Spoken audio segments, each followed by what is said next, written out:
Hey everyone, it's the Mirror Samurai, and would you look at that? First video of these avatar portraits!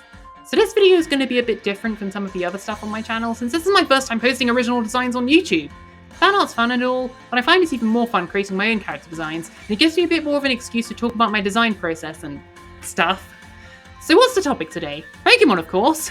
Specifically, I'm here to talk about one of my favourite features in the series, that being regional variants. Introduced in Pokemon Sun and Moon, what they did was they took an existing Pokemon, had them adapt in some way to the environment in the new region, and changed their type and abilities as a result. It's a really cool concept, and I love how it lets us see more from Pokemon designs we're already familiar with. It's no wonder they've appeared in every new region since their introduction. Though that being said, there actually weren't that many regional forms in the newest games, Scarlet and Violet. This time around, we only got 2. But to be fair, I think they might have made less regional forms this time around because they also introduced Convergence and Paradox Pokemon. So with 2 other means of shaking up an old Pokemon's concept, I get why they didn't have as many regional variants this time around. However, there is another thing in this game that serves to change Pokemon types, and that'd be Paldea's signature gimmick, Terastalization.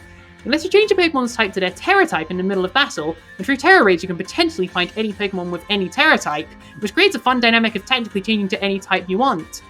And the reason why I bring this all up is because of some of the main boss fights in the game, Paldea's gym leaders. Like most gym leaders in the series, they all focus on a single type of Pokemon, but what's interesting is that their final Pokemon is a Pokemon outside of their specialty that they Terastalize into that type. Like Katy and her Bug-type Teddiursa, or Iono and her Electric-type Mismagius, and of course Brassius and his Grass-type Sudowoodo. Oh wait, I'm sorry, Truleewoodo! Now this all got me thinking, what if I took these Terastal type swaps and turned them into regional variants? I'm not trying to say that a Terastal idea is bad or anything, I actually kind of appreciate it because most other boss trainers in Paldea don't play around with different Terra types. But yeah, this is just a fun little hypothetical and an excuse for me to make some regional variant designs and get some practice in drawing animals, I guess. Now that all the context is out of the way, let's get the show on the road! This video is going to cover the first 4 gym leaders and their Terastal Pokemon, because this is my first original design video and I don't want to give myself too much work. Also, chances are this video concept might have already been done by someone, but the thing is, I haven't done it yet. And I haven't seen anyone else do this, so if you think I've committed plagiarism, that's completely unintentional. That's how criminal charges work, right? So our first gym leader is going to be Katy, the Bug-type specialist, and her Terastal Pokemon is a Bug-type Teddiursa. Now I'll admit that I have a rocky history with the Teddiursa line, more so with Ursaring because I really don't like this design. Though to be fair, I do quite like the new evolution Ursaluna, and Teddiursa's pretty cute. You might be wondering how I'm gonna make a bear into a Bug-type, but rest assured, I have an idea! Let's get going! Now, as I said before, I don't really draw animals that often, and my regular human drawing process doesn't translate so well into this kind of stuff. So to start this off, I'm deconstructing Teddiursa into shapes to get the body structure down right. I'm not sure how well this works for more realistic animals, but Pokemon tend to have strong shape language, so that helps out a lot. I'll admit, Katy's choice of Teddiursa confused me for a while, but then I read on Bulbapedia that it's because bears like honey, and honey comes from bees, which are bugs, and Katy's a baker who makes sweet things, and honey's sweet. It all makes sense now, doesn't it? I figured it'd be fun and help give these designs some more flavour to them if I took influence from the gym leaders that use these Pokemon, but not to the extent of mimicking their designs or anything, and that's what gave me the idea to carry the honey theme even further. And hey, Teddiursa kind of already has the honey bear theme with some of his moves like Lick and Sweet Scent. I wanted a Teddiursa that's covered in honey, with honeycomb stuck to him. We already have a bee Pokemon that's shaped like a honeycomb, so this was a perfect opportunity. And then in theory, when he evolves into Ursaring, he gets like honeycomb armor. I've already decided not to make a design for Ursaring. I want to stick to 1 Pokemon per evolution line to keep things simple. But if you want to make your own designs, please feel free! Oh, and be sure to use the hashtag MirrorSamuraiFanart so I can see your creations! Okay, so back on topic. With this being a regional variant, I needed to give Teddiursa some different colours to make him stand out from the original, but I wasn't sure what to do at first. I looked up honey bears online, and I ended up finding several different types of bears that are known as honey bears. There's the American black bear who actually eats honey, the sun bear who also eats honey, but most notably there's this little guy, the Kinkajo, who's called the honey bear because of their fur colours. I decided to go with the colour scheme of the Kinkajo, since I like the brown and gold, but to shake things up I used honey in place of the gold fur. Maybe when he evolves into Ursaring he gets black fur to match the sun bear and the black bear, I don't know. I also made his nose, claws and inner ears pink to stand out more from regular Teddiursa's black, and I put a little beehive on his back for decoration.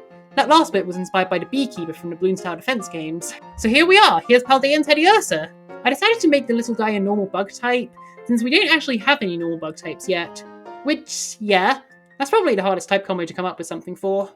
Next on our list is the grass type gym leader Brassius, whose ace is the magnificent Truleewoodo!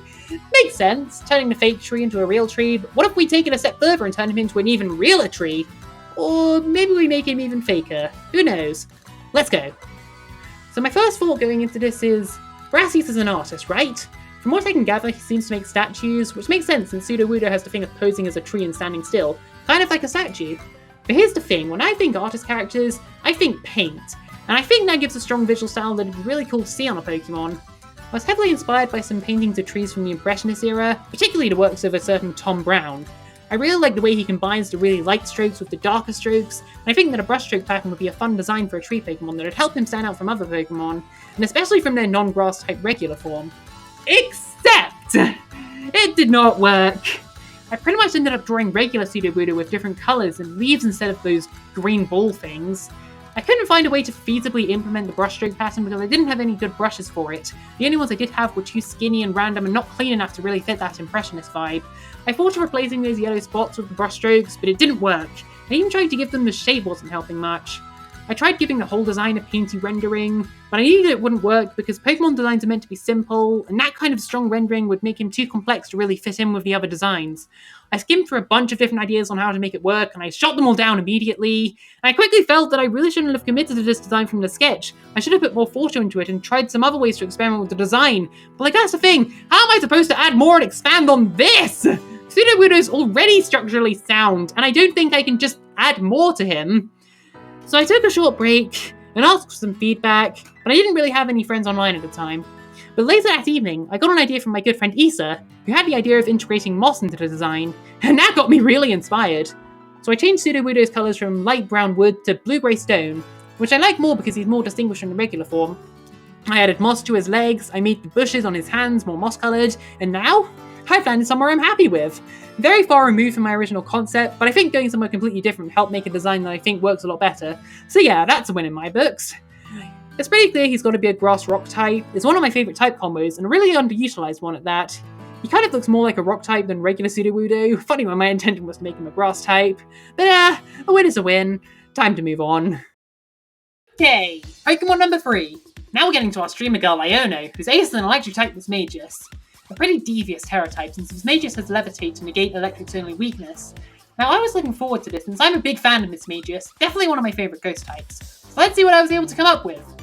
Now, Iono here is basically the Pokemon equivalent to a Twitch streamer, and while I don't think she's meant to be a gamer girl, I feel like people do associate the streams with gaming, and I think it's possible that the intention with the Mismagius on her team was to be like an anime video game witch. I mean, even if it wasn't, I think that a colourful kind of cutesy anime aesthetic could be a fun approach for an electric Mismagius. Now the tricky part was, how do I make this work? At first it was a matter of reflecting the anime witch vibes, because I don't really watch anime that has witches in it, besides Kiki's delivery service of course, but that's not the kind of witch I'm going for. I only need colour, pop, pizzazz! And I pretty quickly figured, what better way to give her that pizzazz than with Iono's own colour scheme? So I went with the whole cyan and pink colour scheme, which was probably meant to reference red and blue magnetic poles. So a full-on asymmetrical colour scheme could have been a fun direction to take, but I ended up not going for it, because then she might look too much like Iono. I ended up making her mostly blue, because that felt more fitting for an electric type, and I'd already designed a pink Mismagius variant for my own fangame concept.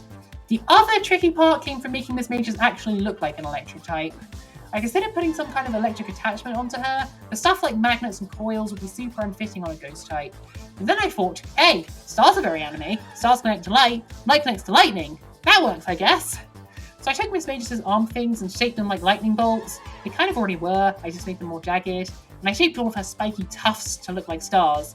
As for the other design notes, I gave her a darker section above the skirt to mimic a corset, which seemed to be common on anime witches. I also put stripes on her arm things to look like striped tights. I reshaped her back arm thing to look like big anime ribbons. And I also shaped her dress to be like 5-pointed like a star. And I also gave her an anime cat mouth because I couldn't help myself. And here we are, gamified Mismagius. Typing is pretty clear, she has to be Electric Ghost. This was probably my favourite one to design. It's just a fun and cute aesthetic, and it was fun translating my ideas into the design. And now, to finish off this video, we'll be tackling one of my favourite Paldean gym moves, Kofu. Now his ace is a water-type Crabominable, which is a pretty universally disliked Pokemon nowadays. Like, I don't hate this guy that much, and I thought a water-type Crabominable would be fun to design, but he actually ended up throwing me for a bit of a curveball. Still not as hard as a curveball I threw to myself with Sudowoodo. Okay, in all seriousness, this was probably the hardest design to come up with initially. You'd think that making a crab into a water type would be the easiest thing in the world, but the thing is that Crabominable was never a water type to begin with, so whatever I came up with would have to be even more aquatic than the vanilla design. Sticking to my idea of tying into the gym leader's interests in the designs, I decided to make Crabominable follow after Kofu and be a kind of sushi chef. Like, I give him an apron sort of look, I could implement that wave pattern that Kofu has on his apron. At first I considered giving him Kofu's magnificent monobrow, but that was going too far, so I decided against it. Since he's a sushi chef, this crab's going to need some knives to chop up the tatsugiri he's serving, so I gave Crabominable pincers instead of those yeti hand things to start with, and tried shaping the pincers like sushi knives, since I figured that was more natural than just giving him knives. I also had the fun idea to shape the pincers so that one claw is the knife, and the other claw is more like a handle, so he can retract the knife by slipping it back into the pincer. I initially gave the knives black handles, but that was too edgy and contrasted too much with the design, so I changed them to blue handles later on. Also, I thought it would be fun to have this knife-wielding crab be a jolly approachable sort, because normally chef with big knives tends to be associated with someone more brutal or fierce or even deranged. I considered splattering fish paste onto the knife at one point, but I thought that was too edgy and didn't fit with the friendlier vibe I was trying to capture. I did colour the ends of his feet in a sort of fish paste colour, but that was more so to add a bit of visual flair. And I guess because his workplace would get pretty messy. Do crabs practice workplace sanitization? And then there's the matter of his clothes, the apron and sushi chef hat. I initially didn't give the apron much shape and just made it a pattern onto his body. But I was feeling the shape language of this design was too boring that way. So I made it an actual apron and gave the bottom edge a wavy pattern to sort of look like a waterfall. But I didn't want to give him straight up clothes, and I was admittedly stumped for a while figuring out what to do. But then I remembered, regular Crabominable has fur, so I could add some tufts to the apron and hat to show that they're actually specially groomed fur. I also think it's kind of fun that Kofu's apron and Crabominable's apron have inverted colours. I also gave him these tufts of fur on the side of his head, like some kind of receding hairline, to add more to the silhouette and make sure his shape isn't just a chestnut with arms and legs. I tried making them tight curls like the ends of Kofu's beard, which would have made them look like big waves of water, but that was too on the nose and I couldn't get the shape right, so I instead made them half curls that still looked like waves, but that gave a shape I liked more. I think the wave look might have been clearer if I flipped the curls upside down, but oh well.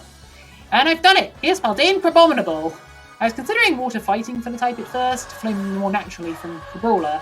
But after drawing out those knives, I think I like the idea of him being water steel more. Besides, it's a type that's literally only been used on Empoleon so far. Let me know in the comments which type you'd prefer. And there we have it, my first original designs on the channel!